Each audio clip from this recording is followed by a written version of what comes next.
Okay, good morning. It is Saturday and it is finally my first day of tomato seed sowing and I'm pretty excited. I've got a head start of you by soaking my little Jiffy Pellets that I'm going to sow them into. These are the 2.5 centimetre ones, slightly bigger than the tiny ones I've been sowing the brassicas into. I'll put a link to both sizes underneath, however, if you are interested. They're just peat-free Jiffy Pellets. And this is the first year I've really been using them quite to the extent that I am, and I'm really liking them so far. So that's marvellous. God, I got in the first tangent quick, didn't I? I'll get back to the tomatoes. So I've been sorting through my tomato seed this morning and deciding which ones I'm going to grow and which ones I'm not. I've been discussing it with my sister as well because she is growing some for me. So the three that I'm not going to be sowing today that I am growing are Roma, which is, you know, a standard plum tomato, fantastic flavour. She's also growing me a couple of Marmande, which is a big fat job, and can't remember what the third one was, but it was something like bloody beef heart or something along those lines. It was another really big tomato. So she's growing 3 of them for me, and then I'm going to give her some of mine. But I've only got really room for about 2 or 3 of each variety anyway, and I'm going to give some to my sister, but I'm not going to oversow dramatically because this is still, like, this is for me the earliest really I can sow tomato seeds without them getting kind of leggy and not really enjoying themselves that much. So it means that I've still got, like, if they don't germinate or if something goes wrong or they dampen off or, you know, any number of problems that could happen, I've still got plenty of time to re-sow. And also not a major drama if you're not ready to sow your tomato seeds now. You've got ages basically. Tomatoes are really quick get going. It's not really like chilies or aubergines where they need a really long growing season to kind of give you the fruit. Tomatoes aren't really like that, so no problem with that. So yeah, what I was saying, cherry tomatoes I'm going to start with. I'm doing 4 cherry tomatoes from seed this year and 1 which I'm buying in grafted, which is Sun Gold. It's an F1, so I don't have any seed saved from it from last year. It's a really, really good cherry tomato. Everybody loves it. But for me, it is just slightly, it's not so much too sweet, but it's only got the sweet aspect. You know how sometimes it's nicer to have like a really sweet tomato, but it's also got a bit of kind of bite to it. It's a bit more meaty. Well, Sun Gold is like the absolute top notch of a really good sweet cherry tomato. So I do want one because they make a good contrast, but I'm also growing a couple of others. Firstly, Garnet, which was my absolute superstar cherry tomato discovery from last year. I was so impressed with it. So I'm going to be growing Garnet again. And those two work really well together because one's super sweet and one's got more of a, it's a tiny cherry tomato, but it's got more of like a beefsteak flavour about it, but with a cherry tomato texture. You know, it's a really meaty tomato, and those two together, absolutely joyous. But I've got a couple of others that I've never tried before, and one of them is the first of 2 varieties that I'm growing from the Heritage Seed Library this year. It's called Estonian Yellow Mini.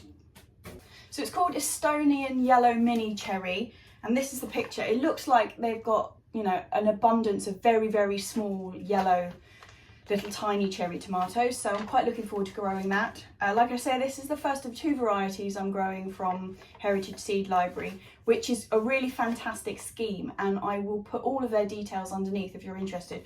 Another one I've never done before is Rosella, which is a very kind gift from Michelle. That's the first of 2 that she's given me.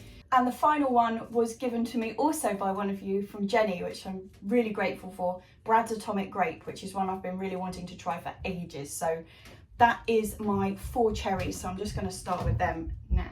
Because I'm sowing so many of these, I'm going to just be like putting them into little ones like this. I mean, these are really pants, these. They fall apart in an instant, particularly if you're trying to get, if you fill them with compost and then you're trying to get the compost out at the end when you've grown your plant in it. Because they've got such a tiny hole at the bottom. I don't know why they do this. Like, you want a really big hole so you can get your fingers up there and push them out. But yeah, so, but I'm using them now, which I think will prolong their life a bit, just to stack these pellets in. And that way I can label them up quite clearly. So while I'm doing this, let's have a look at some of the questions. Because once again, way more than I thought. Okay, I'm going to start off from the community post board and work my way through them, and hopefully I'll have enough time to go on to anything that was put on the underside of the video from last week on the vlog.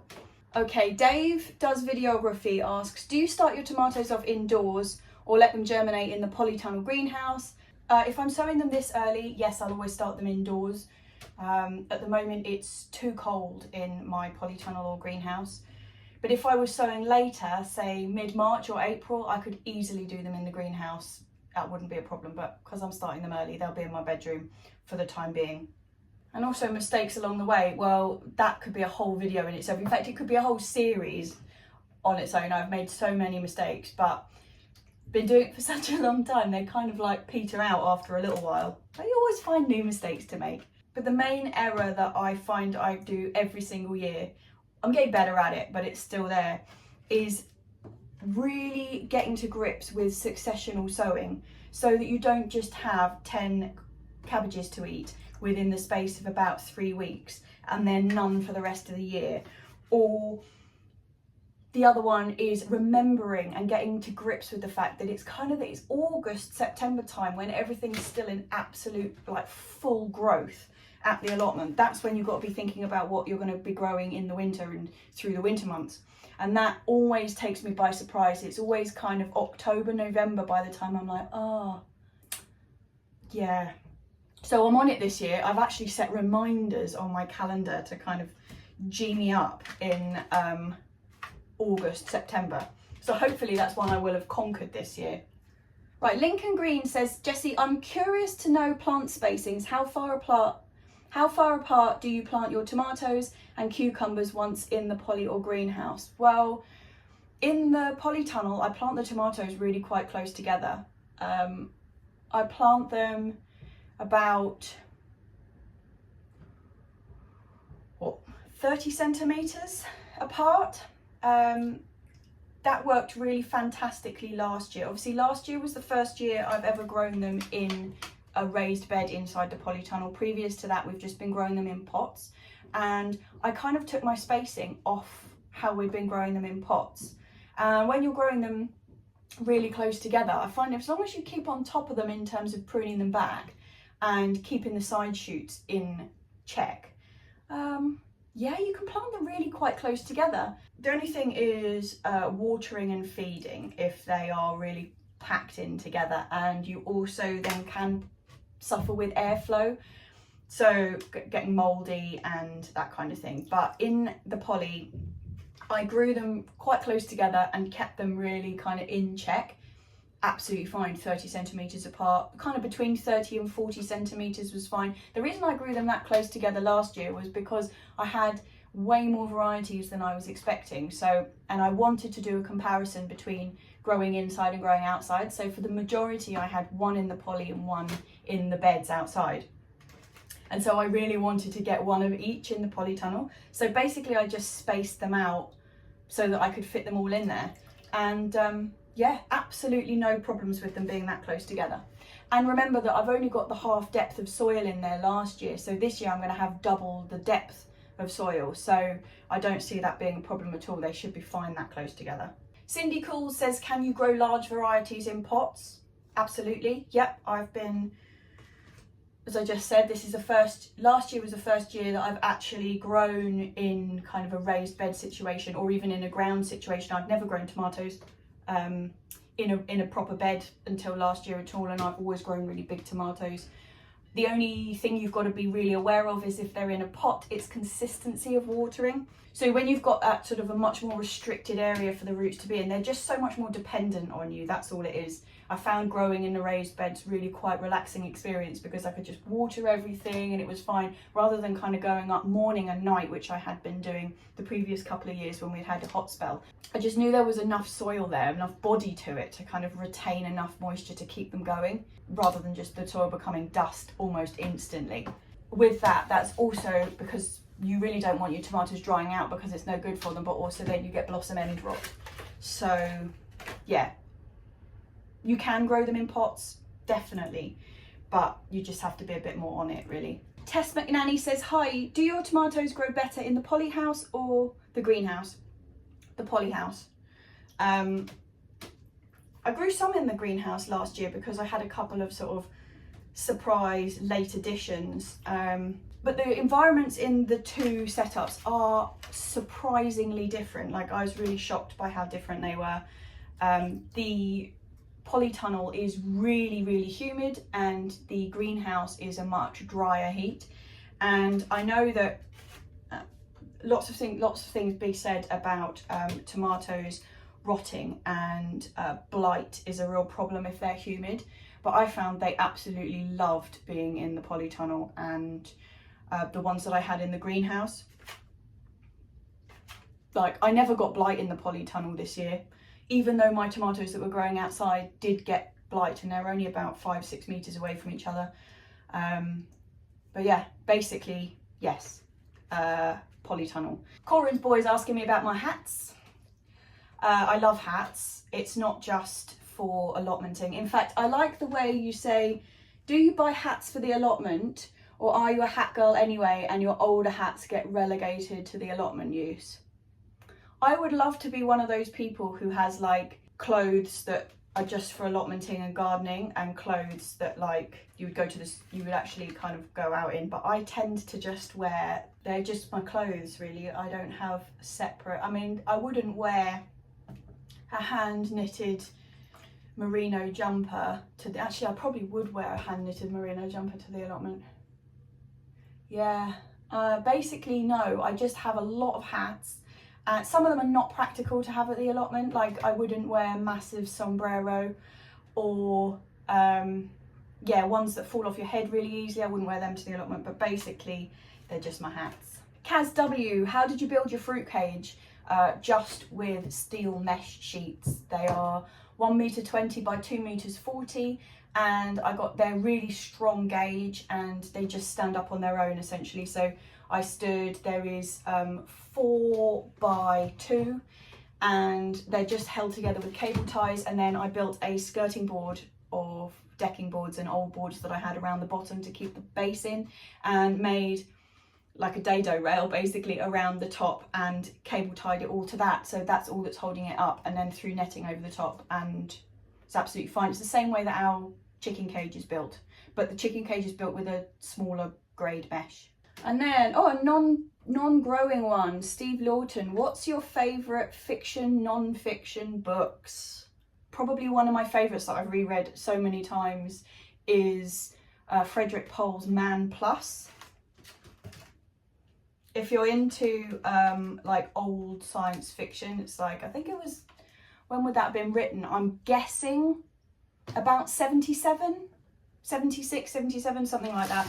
Anyway, it's phenomenal. It's about, without giving anything away, it's about a guy who is working on a mission to modify people to be able to live on Mars, and basically it's brilliant. I've reread it so many times. I first read it when I was about 13, 14, and there's a couple of really harrowing scenes in there, and they really stuck with me through my whole life.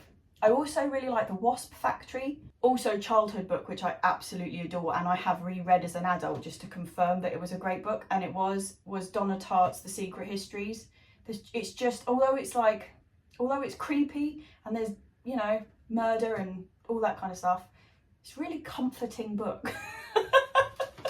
Non-fiction, I read more non-fiction than I do fiction, and probably my favourite is going to be Confabulations. It's a beautiful book. In fact, I will put a link to it underneath, because I think it's one of the finest books ever written, to be perfectly honest.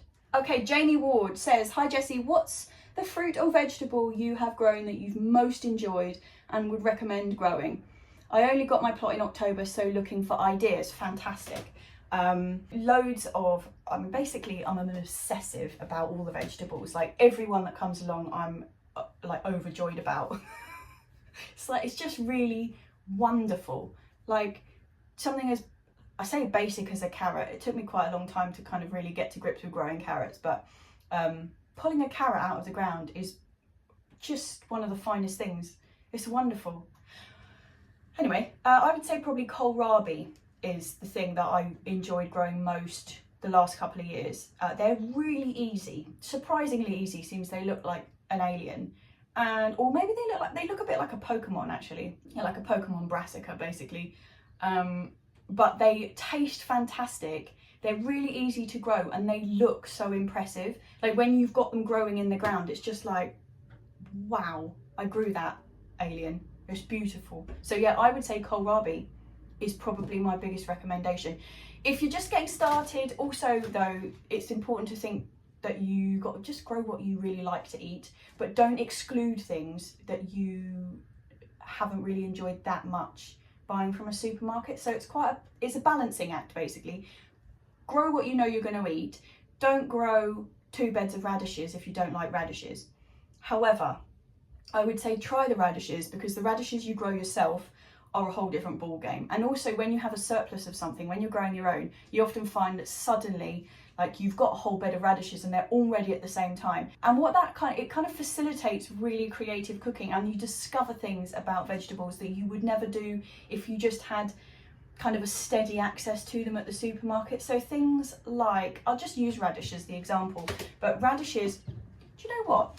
I haven't even sown any of these yet. Right, come on, let's carry on. Where's my label box? So radishes, just using them as an example. Like, I have bought radishes from the supermarket before, but I was just a bit nonplussed about them. And this year we grew quite a lot more on the allotment, and again I was a bit like, not that keen, but we had loads of them. And I was like, oh, well, how are we going to use these then? So sort of looking it up, and I'm going, roasted radishes are not only a thing, but they're fantastic. And I would never go to the supermarket and buy a packet of salad radishes and take them home and roast them. Like, that wouldn't happen. But when you grow your own, you're kind of like free to do all these things. And the other thing about radishes is when you let them go to seed, their seed pods are absolutely delicious. And that's the kind of thing you would never know if you were just buying them. Oh, I want radish in my salad tonight, I'll buy a packet of radishes in the salad bay, you know. So it's quite, yeah, another tangent, sorry. And I also stopped sowing seeds again. I'm not very good. Doing a Q&A and a seed sowing might not have been the best idea, because holy moly. Don't worry, I'm gonna cut loads of this out. Okay, Paolo Kugos is asking about watering seedlings. This is something that used to stress me out loads, like not knowing, hang on, I need a pencil. Yeah, there's something that used to stress me out loads. It's like some people say you water from the top, other people say never water from the top, always water from the bottom. I've actually found it makes no difference really. I water from the top, I water from the bottom. As long as when you're watering from the top, you're not like just getting a bucket of water and throwing it over to the point where you're disrupting the soil and kind of actually squashing the plants, it's absolutely fine. I wouldn't, the time you've got to be quite careful is if you're sowing really fine seed. Hang on, let me write this out, Rosella. Really fine seed, because like I was sowing celery in the vlog last week, you want to really water that even before you've sown the seed, because the seed's so fine. If I sprinkled that across the top and then watered it, all of my seed would just wash off, either wash off the side or everything would kind of move in the soil before it goes down. So that's not really what you want. But generally, just don't panic about the watering, because as long as they're getting water, they're going to be all right. Simon Roach, have you ever considered adding a wormery to your to my compost bins? I have thought about it. I really have thought about it, but in fact I was given a wormery from, I used to work in a garden centre in Kensington, but I've had it and then never really done much with it. Yeah, I have thought about it and I'm still thinking about it, but so far I sort of haven't done it. Basically is that. Michelle says, I hope you're sowing the Rosella and Gala. Well, Rosella in my hand immediately. I am indeed. Okay, this question really made me laugh. It's from Tufty. He says, how did you get comfortable inviting this horde of internet randos that you've amassed into your home? It's not something I can imagine me doing. Yeah, I have no idea. To be honest with you, I never even really watched YouTube before I started doing it. Yeah, I don't know what happened actually. It was obviously a bit of lockdown madness. It was right at the beginning, and I think up until that point we used to have quite a lot of people up to the allotment, and then suddenly obviously nobody could come up there, and yeah, I just wanted to carry on that kind of like sharing the allotment. And yeah, actually I took a leaf out of, you know, Alex from the Essex allotment. I took a leaf out of his books. He was the only person I knew who was doing YouTube, and I was like, oh, that looks like a good idea. So I just copied him, basically. And yeah, here we are, 45 episodes later of the vlog, plus all the other bits and pieces like this that I've done. Yeah, basically Tufty, I don't know. Accident, but an accident I'm pleased happened. Purple Rain's asking about where I recommend getting a decent polytunnel for a good price. And to be honest, that's why I ended up making my own, was because I found it really hard to find what I was looking for that I could afford. So I ended up buying my plastic from a company called First Tunnels, I think they were, and they are brilliant, but you basically get what you pay for with a polytunnel, and I didn't want to pay, so that's what I got. I ended up making my own, but that was the reason. Peggy is asking, is my plot close to home? Yes, it is. It's about 4 minutes walk from my house. She's also saying, do I live in London and is the fluffy cat mine? So I do live in London, yep, in southwest London. And the fluffy cat is not mine. She's called Lily, and she's actually a stray who lives up at the allotment. I say she was a stray, she's not stray anymore. She now lives on Hadder's plot. He's made her basically her own house on his plot. He has got her all her injections and all that kind of stuff, and she lives up there quite happily. Halo Spartan, no, I have never grown giant Atlantic pumpkins, so I can't give you any help on that whatsoever. I don't really grow giant pumpkins. The biggest one I've ever grown was the Blue Hubbard, and although it was big and impressive, I didn't really like the flavour of it, and because they were so big, like, we had a lot of it to eat, so it really put me off.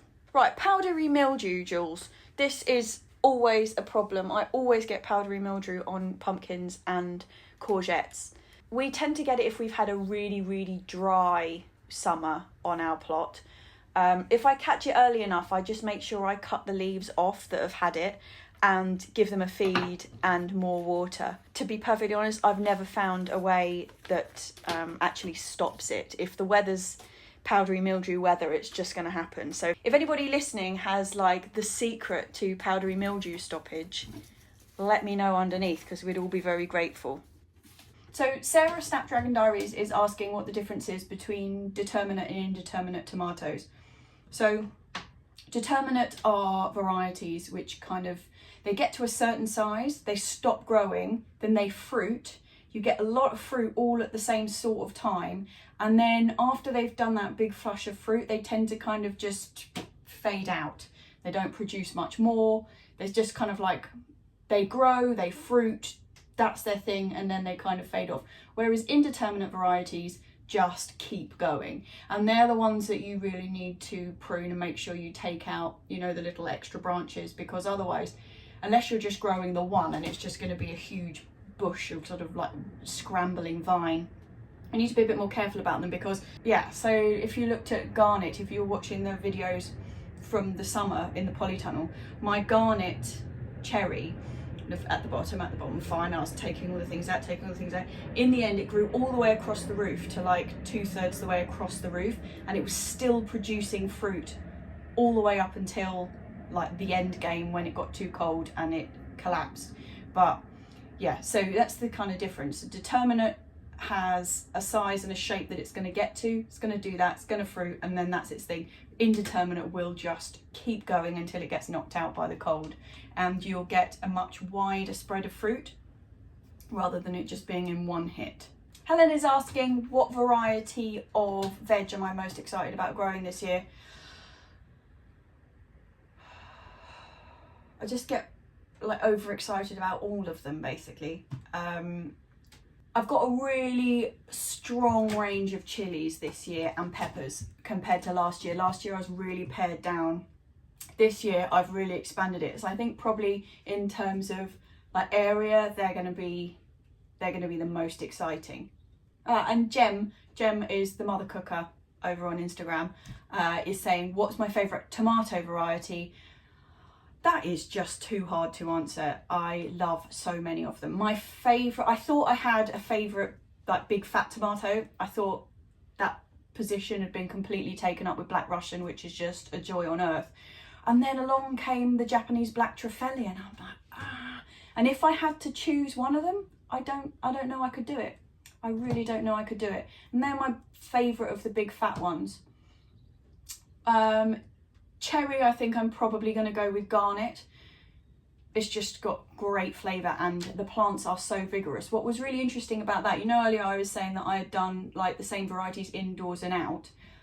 I found, although the one that was indoors in the polytunnel carried on much longer because we got blight outside, actually they set fruit at the same time. So the one that I had indoors, although it was bigger and more prolific, the one outdoors did remarkably well and wasn't delayed massively by being outside. So I think that's a cracking tomato if you're going to be growing outside. Cracking. God, I haven't said cracking for years. So some of these tomato seeds are the ones that I've saved that I sent out to some of you that are like on top of bits of kitchen roll. When you're trying to peel them off the kitchen roll, you don't actually need to like peel all the kitchen roll off. They're going to grow through them, no problem. So just picking them off and a bit of kitchen roll isn't going to do them any harm. But on the subject of Jem, the mother cooker, who the previous question about favourite varieties was from, if you're interested in seasonal recipes and stuff, she has an amazing website which she kind of does seasonal cookbooks on. Seasonal homegrown stuff. I really recommend checking that out. I will stick the link underneath if you're interested. Martha and Mike has asked a bit about Mum and I in general, and I know in my chilli chat that I did when I was sowing the chilies, I talked quite a lot about arts education and what I do in the arts. Yes, I did study horticulture. After I'd done my first degree, I went to the RHS college in Regent's Park and I got my horticultural diploma there, and then I have been on and off a gardener, professionally 16 years. That's alarming. But in that time, it's kind of gone across designing gardens, implementing gardens, being a landscaper, all of that kind of thing. Towards the end, it got very much to the point where I was putting in gardens around sort of Kensington, Chelsea areas, and really found myself trying to convince people who were not that interested to put edibles in their gardens. That's when I figured maybe I would go back to the arts and keep the gardening side for something that I do for myself. I had toyed with the idea of trialling business where I would go into other people's houses, and obviously that's not a thing now, but and kind of do a mentoring service where I would help them set up the vegetable garden and then kind of get them started and then be on hand for questions if they needed it. I did 2 trials of that, and one of them was not that successful. Turned out they didn't really want to grow it, they just wanted to get involved, and they wanted me to grow the vegetables for them in their back garden. And then the other one was a complete fail because it was with kids, and me and kids don't really mix that well. That's about where we stand. Mum, on the other hand, has no formal garden training, and her like whole gardening experience is like based at the allotment. So yeah, and she's been doing it a long time. So Sean is asking about Trinidad chilies, like taking longer to germinate, and I am really not an expert on chilies. I've only sort of started growing them in the last maybe 4 or 5 years, but I know that, I'm trying to remember what his name is on here, it might be Hansky. He is an absolute wealth of knowledge on chilies. So there's a comment underneath one of my previous videos, which I believe is the chili sowing video, where he really does spell it out of why some take longer than the other, and the different families that they're in, and why which ones do which, and why you're meant to plant some much earlier than the others. So I will fish that comment out and repost it under here for you because it was a real good one. The next 2 I'm doing is one which I got from another one from the Heritage Seed Library, which I've grown the last couple of years, which is a really lovely tomato. It is yellow and red Darby Striped. Really good flavour. I'm really impressed with it. But I also have a packet of Tigrella, which looks very similar. but it's obviously a modern variety. So what I'm going to do this year is I'm going to grow both of these, a heritage one and a modern one of similar looking, and compare them. Quite interested to see how they turn out, because this is a beautiful flavoured tomato, and I know quite a few people are a big fan of Tigrella, so it'd be interesting to kind of compare them. So I'm going to put Sundrop tomatoes in here too. Now Sundrop, if you've watched my tomato tasting that I did last year with Mum, we weren't that impressed with Sundrop. I mean, it was nice, but it wasn't like astounding. And what we found is that later on in the year, because we'd decided we weren't like overly fussed about them, we were leaving them on there longer because we weren't that keen to pick them. And when we were leaving them on there longer, we realised we'd been picking them too early. And actually, so when they're growing, they grow yellow. So they don't start green, they kind of start off really yellow. And then we thought, oh, well, they're, you know, ready, you pick them. But actually, when we left them on there for a really long time, they went like a dusty orange colour, like an egg yolk yellow. And the flavour was phenomenal. So we wrote these ones off a little bit early last year and realised it was us that had it wrong, not them. So I'm definitely doing these this year. There is one more that I'm doing but it's a variety called Outdoor Girl. I tried this one last year. This is actually the only sort of standard round red tomato that we're doing this year. I did it in a trial last year with Moneymaker and Gardener's Delight, which are two kind of the ultimate bog standard. There's that one in Isle of Craig, like bog standard garden varieties of tomato, red tomato. And Outdoor Girl tasted infinitely better than either of them. Fruited better, the plants were better, and I was well impressed with them. So I've got rid of Moneymaker and Gardener's Delight. I was only just trialling them. I don't normally grow them anyway, but I figured they were such kind of classics that everybody grows them, or they used to when I was a kid, that I thought I should give them a go, and I was unimpressed. So yeah, Outdoor Girl it is, but I don't have enough thingies here for them. So what am I doing first? Tigrella. So while I'm doing this, one more question that came from Andy Ducker. Best tomato fertilizers. I have found comfrey to be brilliant for tomatoes. It's also brilliant because I like to feed the tomatoes really regularly, like in the height of the season, once a week, which is quite a lot really. And if you were buying something like Tomrite or, you know, a branded tomato feed, that gets really expensive. I kind of mixed it up a little bit last year. I had some, I've lost my tweezers. There they are. I had some leftover Tomrite, so I did use a little bit of that. That I can't remember what I had been feeding that with. Might have been somebody else's geraniums.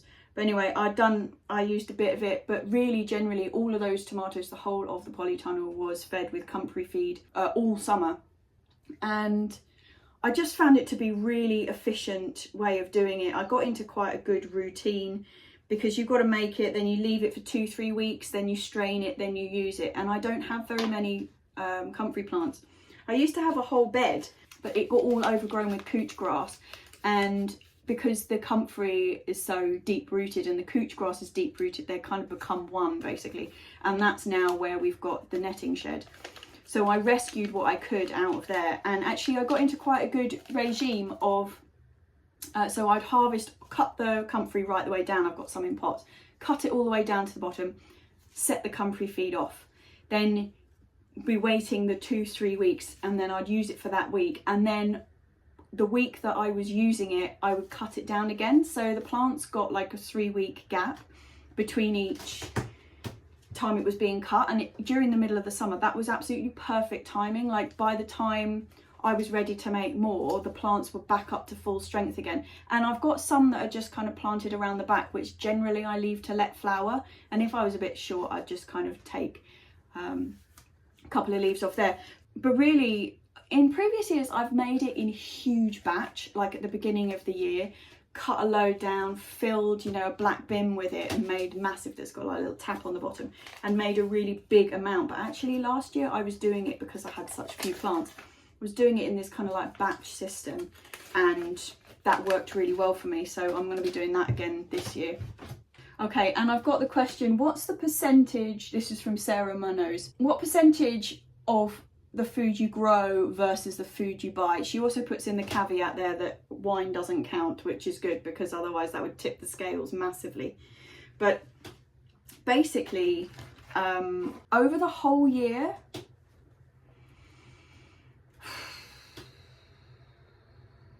we buy in things like pulses and rice, coffee and all that kind of stuff, and ginger, although this year ginger, fingers crossed.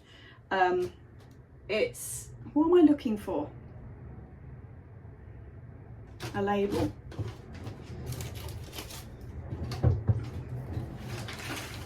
Yeah, so I mean in the summer I'd say we don't buy any vegetables. We never grow enough onions to sustain us for the year. I go through onions like there's no tomorrow in cooking, so we'd have to basically turn the whole allotment over to onions if we were going to be self-sufficient in them. So basically we don't grow normal onions like white onions because of that. Yeah, so I don't, there's some things we just don't do, and potatoes likewise. We eat a lot of potatoes, we'd have to put the whole allotment over to them, and we just don't have the space to do that. So we do grow some potatoes, but not masses. So things like that we do grow, but everything else during the summer, we buy hardly anything. And then through most of the winter, we don't have to buy any veg at all. This year we weren't that, like normally we've got Brussels sprouts and things. Actually this year we had not very good Brussels sprouts. So we have been buying some stuff, and actually during January we've probably bought more veg than we have in, God, I can't even think how long, which is a bit of a shame really, but we do still try and keep it roughly seasonal. Although having said that, Mum bought courgettes yesterday. Poor thing, she was desperate for them. But in terms of a percentage, what am I going to say? I reckon taking the whole year round, for vegetables, I would say 85%, just the vegetables. When you start adding in other things like rice and peas, I'm never going to grow enough peas to be able to use them in the carefree manner that you do a bag of frozen peas. You know, sometimes you just want, like if you're having shepherd's pie or something, what you want is a pile of peas, and if you'd had to grow them yourself, that'd be 2 beds worth in one sitting for the 3 of us to eat, and I'm not up for that. So I do still buy frozen peas. That's not to say that homegrown peas aren't a wonderful thing, they're just in a different category. But yeah, so I'd say about 85% of the vegetables for the year we grow ourselves, and some years more successful than others. If we have a bit of a problem one year, obviously, then it's less. Sometimes we've had so much of something that we've had.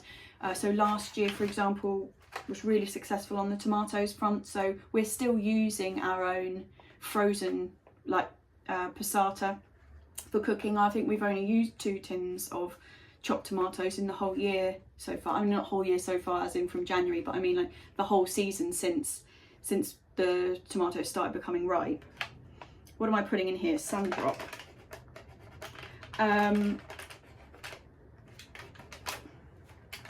Unfortunately that says Sundorp, but I'll know what it means.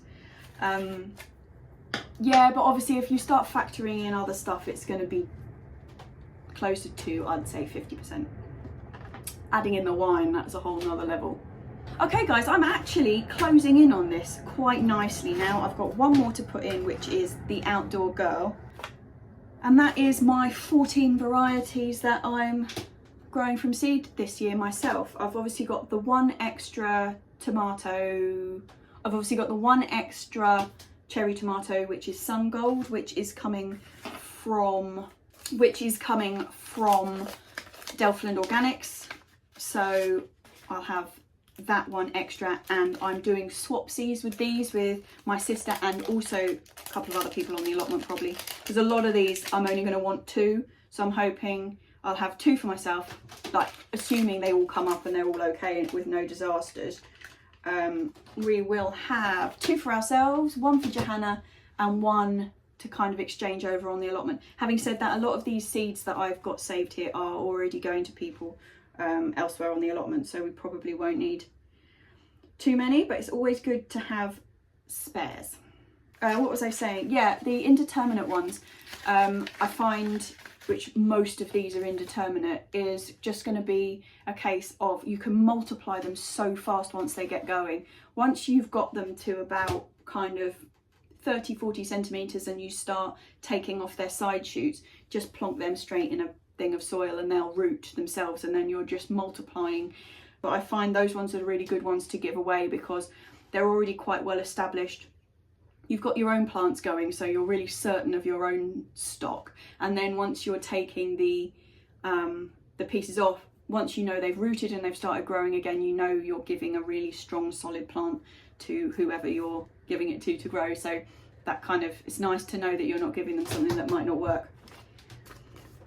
But anyway, guys, I think that is about it. I am fully tomatoed up. It was wonderful chatting to you. I am a very sow seed sower and I talk a lot, so let's just move on. I'm going to say goodbye. I will see you on Tuesday, guys. Thanks very much. Appreciate it loads.